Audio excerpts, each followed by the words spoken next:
Hello everyone, a very warm welcome on the YouTube channel of Learnify IQ. My name is Meghna Kanojia and in this lecture we are going to study about bacterial diseases. आगे के sessions में हम bacterial diseases से related जो भी diseases है उनको cover करने वाले हैं। तो आज हमारी फर्स्ट बैक्टीरियल डिसीज है टाइफाइड फीवर के बारे में आज हम डिस्कस करने वाले हैं और उससे रिलेटेड सारी चीजें देखने वाले हैं। तो चलिए स्टार्ट करते हैं। टाइफाइड फीवर जो है एक लाइफ थ्रेटनिंग इन्फेक्शन है जो कि किससे होता है, बैक्टीरियम सैल्मोनेला टाइफाई। यहाँ पर जितनी भी आप बैक्टीरियल डिसीजेस पढ़ेंगे उसमें आपको बैक्टीरिया के नेम पता होने चाहिए और जब आप एक साथ पढ़ेंगे तो आपको सब पता होना चाहिए कि कौन सी डिसीज है वो बैक्टीरिया से हो रही है, वायरस से हो रही है, फिर प्रोटोजोआ से हो रही है। ये सारी चीजें आपको क्लियर होनी चाहिए। तो थोड़े से बेसिक्स हम चीजें देख लेते हैं। सो यहाँ से आपको सारी चीजें क्लियर हो जाएंगी। तो सबसे पहले आप जानिए कि टाइफाइड फीवर है, राइट। अब टाइफाइड फीवर जब आप देखेंगे तो ये एक बैक्टीरियल डिसीज है। पहली चीज आपको ये पता होनी चाहिए कि बैक्टीरियल डिसीज है। इसके बाद से किस बैक्टीरिया से हो रही है तो हमें पता है कि ये सैल्मोनेला बैक्टीरिया से हो रही है। सैल्मोनेला टाइफाई नाम का एक बैक्टीरिया है जिससे ये डिसीज हो रही है और ये एक पैरासिटिक बैक्टीरिया है।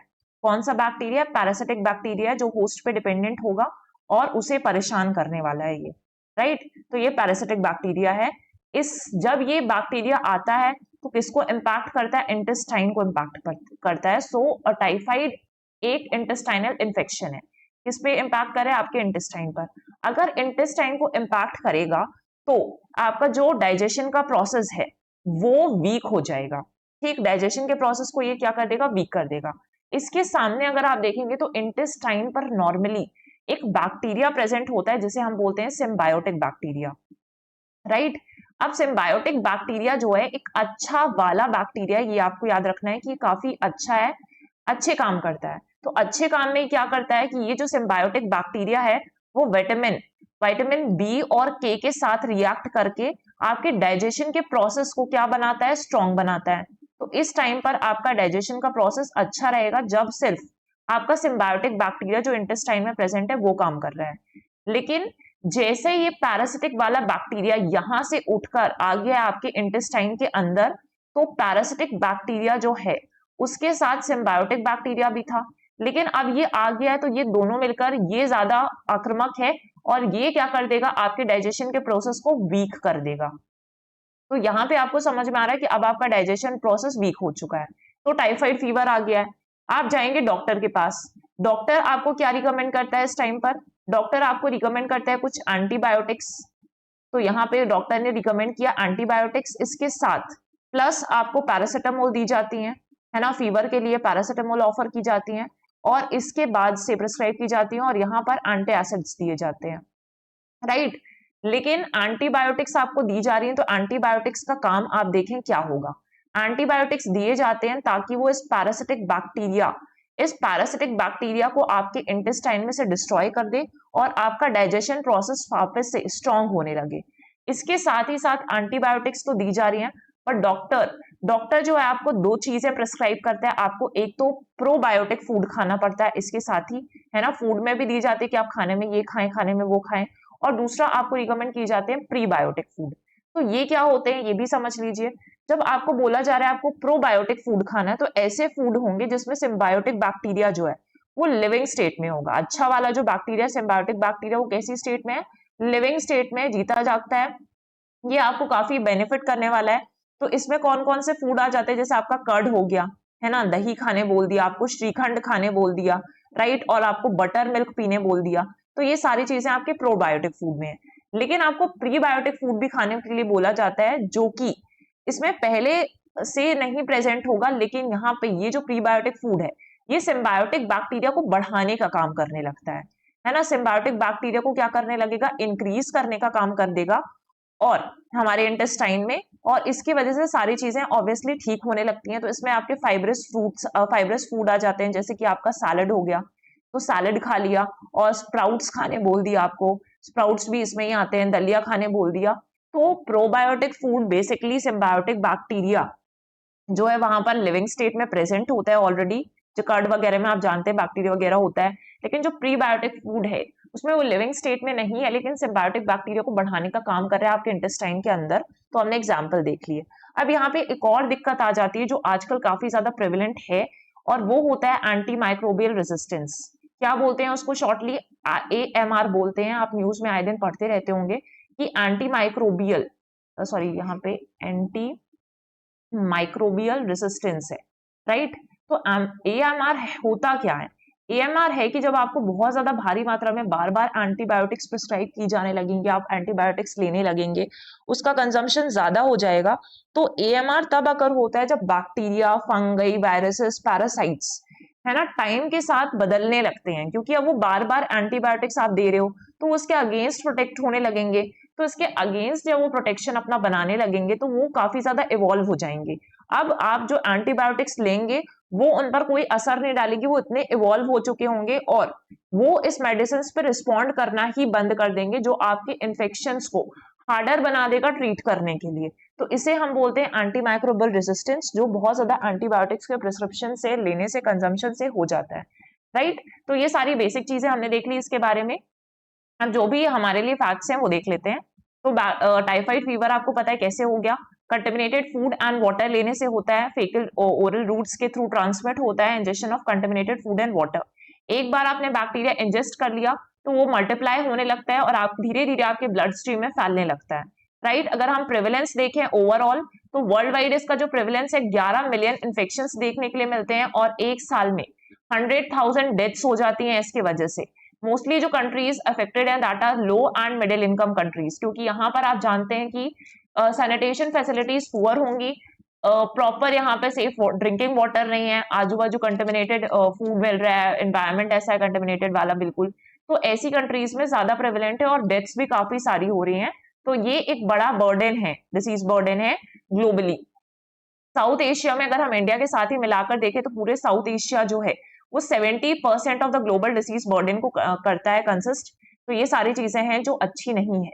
इसके बाद आप देखिए सिम्टम्स क्या क्या होते हैं फीवर के, इस डिसीज के। तो फीवर आएगा, फैटिग महसूस होगी, गैस्ट्रो इंटेस्टाइनल प्रॉब्लम्स होंगी जो अभी हमने डिस्कस किया कि इंटेस्टाइनल इन्फेक्शन है ये, हेडेक लगेगा और ओकेजनली एक रैश भी होने लगेंगे आपको। तो ये सारी चीजें दिखती हैं। किन किन एरियाज में ज्यादातर ये प्रेवलेंट है? तो एंडेमिक है एशिया में, अफ्रीका में जो लो एंड मिडिल इनकम कंट्रीज हैं, लेटिन अमेरिका, कैरेबियन, आप देखेंगे सारी लो एंड मिडिल इनकम कंट्रीज हैं, अंडर डेवलप्ड एरियाज है जहां पर ये ज्यादातर देखा जाता है और यहाँ पर ही ज्यादा डिसीज बर्डन है। रिस्क फैक्टर्स आपको पता है कि अगर आपने साफ पानी या सैनिटेशन, अच्छी हाइजीनिक एनवायरनमेंट पे नहीं रहेंगे तो ये डिसीज बिल्कुल हो सकती है और स्पेशली बच्चों को हो जाती है। ट्रीटमेंट्स मैंने आपको बताया कि ट्रीटमेंट्स में जनरली डॉक्टर्स क्या दे रहे हैं? एंटीबायोटिक्स प्रिस्क्राइब करते हैं टाइफाइड में, बट क्योंकि एंटी माइक्रोबियल रेजिस्टेंस आ गया जिसके वजह से जो टाइफाइड का ट्रीटमेंट है वो उतना इजी नहीं है और ये धीरे धीरे बढ़ते जा रहा है। जहां पर भी ऐसी फैसिलिटीज नहीं है, प्रॉपर हाइजीनिक फैसिलिटीज नहीं है अवेलेबल, वहां पे ज्यादातर ये बढ़ने लगेगा, राइट। इसके बाद आ जाइए कि प्रिवेंशन। प्रिवेंशन में क्या क्या चीजें हैं? तो WHO रिकमेंड करता है, वर्ल्ड हेल्थ ऑर्गेनाइजेशन रिकमेंड करता है कि टाइफाइड कॉन्जुगेट वैक्सीन जो हैं वो बच्चों का जो रूटीन इम्यूनाइजेशन प्रोग्राम है उसमें शामिल किया जाना चाहिए टाइफाइड एंडेमिक कंट्रीज पर, राइट। अलग से हम टाइफाइड वैक्सीन भी इंक्लूड करने लगे ऐसा। जो आपका गावी है, ग्लोबल वैक्सीन अलायंस है, इसके बारे में आपने जरूर सुना होगा, हम इसको भी पढ़ने वाले हैं अभी। तो ये बोलता है कि वैक्सीन इम्प्लीमेंटेशन करना है एलिजिबल नेशंस पे। जब आपने कोविड के टाइम पर भी देखा होगा, गावी काफी ज्यादा न्यूज में बना हुआ था, तो उस टाइम ऐसी कंट्रीज जो कि वैक्सीन को नहीं ले सकती हैं या वैक्सीन जो है ना, कहीं उसको अफोर्ड नहीं कर सकती, तो ऐसी कंट्रीज को भी प्रोवाइड करना गावी का एक मुख्य मोटिव था, राइट। अब यहाँ पर देखेंगे रिसेंटली ये फैब 2024 का ही डेटा है जहां पर टाइप बार TCV जो टाइफाइड कॉन्जुगेट वैक्सीन है उसके फेज 3 ट्रायल्स कंडक्ट किए गए अफ्रीका में। अगर मैं आपको बता दूं एक कॉन्जुगेट वैक्सीन क्या होती है, तो आप देखेंगे यहाँ पर आपका एक वीक एंटीजन है, राइट। इसमें कैसे वर्क करता है कि एक वीक एंटीजन है और सामने आपका क्या है, एक स्ट्रॉन्ग कैरियर प्रोटीन है ना। स्ट्रॉन्ग कैरियर जो आपका प्रोटीन है वो है। तो इस वैक्सीन का काम क्या होता है? इस कॉन्जुगेट वैक्सीन का ये काम होता है कि वो इन दोनों को कंबाइन करेगी, इन दोनों को कंबाइन करेगी और ये जो है वो इस वीक एंटीजन के खिलाफ या उसके अगेंस्ट एक स्ट्रॉन्ग इम्यून सिस्टम बनाएंगे। तो ऐसी वैक्सीन को क्या कहा जाता है? कॉन्जुगेट वैक्सीन कहा जाता है। तो यहाँ पर भी आपका जो टाइप बार TCV है वो टाइफाइड कॉन्जुगेट वैक्सीन ही है। इसके ट्रायल्स कंडक्ट किए गए अफ्रीका के मलावी में और यहाँ पे बहुत ज्यादा टाइफाइड फीवर देखने के लिए मिलता है। ये जो वैक्सीन है वो आप याद रखेंगे इंडियन कंपनी भारत बायोटेक जो कि हैदराबाद बेस्ड कंपनी है, इसके द्वारा मैन्युफैक्चर की गई है। टाइप बार इसका नाम है। जो एफिकेसी है वो काफी अच्छी देखने के लिए मिली है सारे एज ग्रुप्स में, जो बच्चे हैं सारे एज ग्रुप्स के, उन पर स्टडी किया गया और उस पर अच्छी खासी एफिकेसी देखने के लिए मिली है फेज 3 ट्रायल्स में। और ये वर्ल्ड की पहली clinically proven conjugate typhoid vaccine भी है। तो ये काफी इंपॉर्टेंट है कि वर्ल्ड की first clinically proven conjugate typhoid vaccine है, इसलिए हमें इसके बारे में पता होना चाहिए कि अभी कौन सी वैक्सीन अवेलेबल है टाइफाइड से रिलेटेड, या ये एक पर्टिकुलर नाम जो है वो आपका टाइफाइड से रिलेटेड है। हालांकि नाम देख के आपको याद हो जाएगा, और कहाँ मैन्युफैक्चर की गई है वैक्सीन, ये भी आपके लिए बहुत इंपॉर्टेंट है। इसके बाद देखिए गवर्नमेंट ऑफ इंडिया की तरफ से भी क्या एफर्ट्स किए जा रहे हैं। तो ऑब्वियसली बाकी सारे एफर्ट्स तो दिए जा रहे हैं, लेकिन इसके अलावा भी गवर्नमेंट ऑफ इंडिया ने दो जो जनरेशंस की अभी पेडा टाइप और टाइप बार टीसीबी सेम वैक्सीन है, इसको क्या दिया है, लाइसेंस प्रोवाइड किया इंडिया में ही।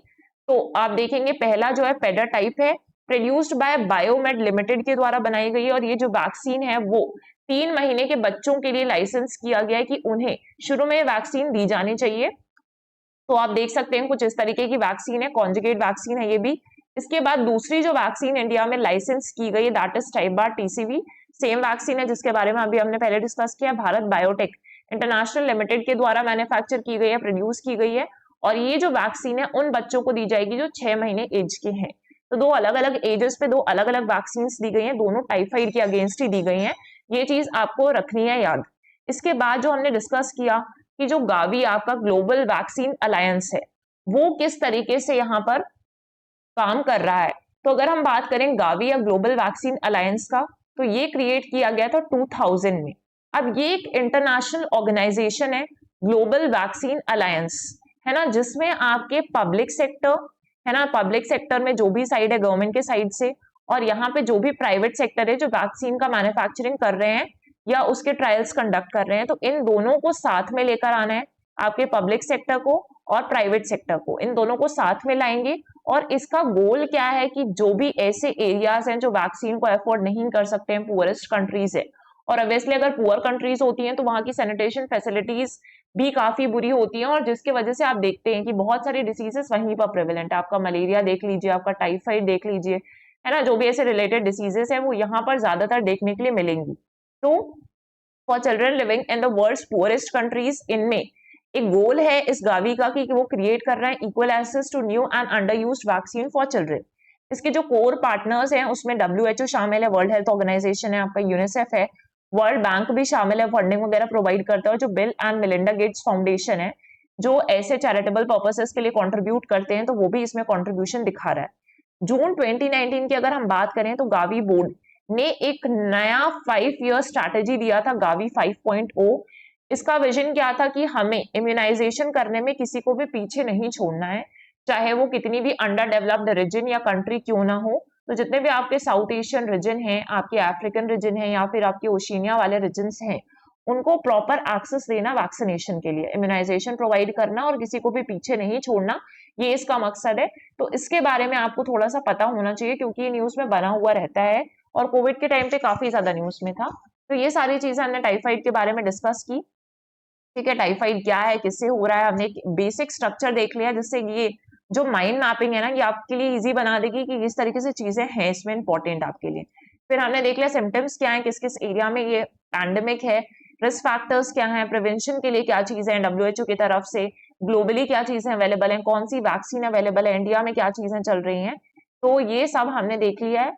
बाकी हम जो आगे आगे लेक्चर्स हम आ रहे हैं उसमें हम देखेंगे कि सेकेंड बैक्टीरियल डिसीज आपकी कौन सी है, और उसके बारे में हम डिस्कस करेंगे। तो आई होप ये सेशन आपको अच्छा लगा हो, और अभी हम ऐसे वीडियोस आपके लेकर आएंगे। तो टिल देन थैंक यू।